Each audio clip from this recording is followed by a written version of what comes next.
Well, we're going to begin in just about a minute. Welcome to those that are watching now.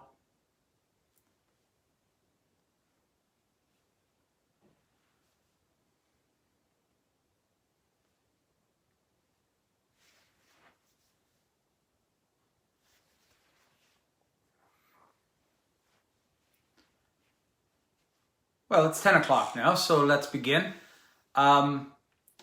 Today we're going to begin to look at the third gospel narrative of the Incarnation. But before we do, I just wanted to recap a little bit on the previous two. You see, each of the Incarnation narratives that we've looked at so far tells you in short form what it is that the whole gospel that evangelist has written is going to tell you. In Mark, throughout, we are going to hear about this pitched struggle between the empire, the way things are in our world, and the kingdom, the way that God would have things be in our world. In Matthew, we are constantly going to be challenged to see the universality of God's love. We've heard it in several places in the Incarnation narrative, and we're going to hear it again throughout Matthew's Gospel. Of course, Matthew wants us to see that all of the religious certainties are killing certainties. They keep the overly religious folks from being able to see where God is moving in new ways and new places. And so throughout Matthew, you're going to see a religious structure that just doesn't get it, that never sees God's hand at work, and foreigners and outcasts being treated to seeing God's grace and God's love for them. It's only in Matthew that when the Sanhedrin has voted to have Jesus executed, Simon the Cyrene takes up Jesus' cross. Dismas, the good thief, is promised a place in glory. And the Roman centurion at the base of the cross looks up and says, "Surely this is the Son of God." That is the overarching narrative of Matthew's Gospel, that God's love will not be held in, boxed in by our bigotry and bias. God's love is for all. So now we turn to Luke. And likewise, Luke's Incarnation narrative is going to point us in the direction of what we need to hear from Luke's perspective about who Jesus is and was. And to start with that, today I want to talk about Luke's meta story. You see, Luke was a very skillful storyteller, an incredibly good teacher. And one of the things that Luke employs throughout his gospel are what I call Lucan sandwiches. Luke will take two stories with remarkably similar details, place them close together, and then in the middle put in a great teaching narrative that helps us to understand what Luke wants us to see about those two great narratives. But Luke's whole gospel is built into one enormous sandwich. I'll never forget 1997 when I led my first pilgrimage group through the Holy Land. There was something there that came as a bit of a shock to me on the day we got to Bethlehem. We had lunch in the square across from the Church of the Nativity and then headed across to the church, this enormous stone edifice. I had grown used to what we would see inside.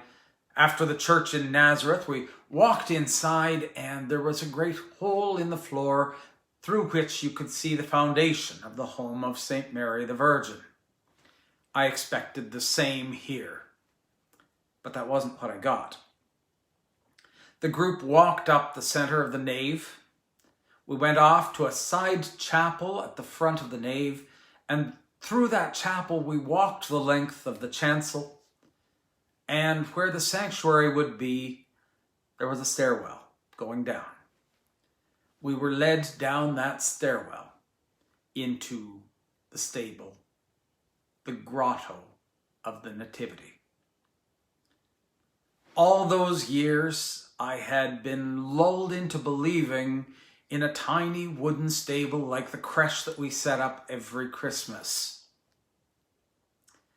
Never once did I think, in a desert economy, who could afford to use wood that was so scarce to build a place for animals? Wood was for the homes and the palaces of the rich.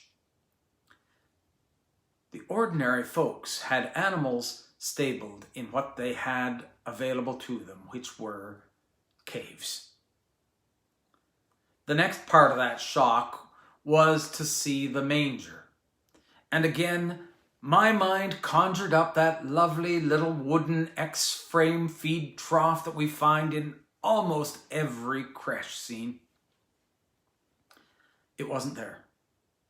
Instead, just as I had seen up on Mount Megiddo, it was a large stone with a trough chipped out of it. The reason that struck me as so important was that Luke begins his gospel with Jesus laid out on a stone in a cave. And 20-some chapters later, Luke is going to set us up with a story of Jesus laid out on a stone in a cave in Jerusalem.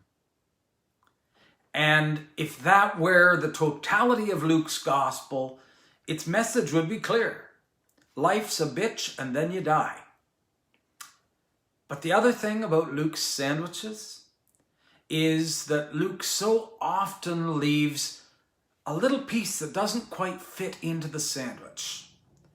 And when Luke does that, the important message for us is pay attention to that piece, because it's the most important piece of all. And in Luke's meta story, the part that is left hanging out of the sandwich is the resurrection. And so Luke's story becomes life's a bitch, but then you die. But wait, there's more. What Luke wants us to hear in his overarching structure of his gospel is that this story, this Jesus, is going to be about life, about new life, about hope that can transcend even death. The large picture, image of Jesus Christ for Luke is the picture of resurrection. It seems odd as we prepare for the birth of Jesus in time that the story should point us to the end. And yet for Luke, the end is the most important part of all. Well, thank you for joining me for this talk this morning, our 6th of 10. I will be back again on Wednesday at 10 a.m. And on Wednesday, we're going to take a look at the aspect of the shepherds, which is something that only Luke adds to his story. I hope that you're still enjoying a wonderful and holy Advent season of preparing for the birth in your life, the rebirth of Jesus Christ. I hope that you have a blessed Advent, and I hope to see you again on Wednesday. God bless.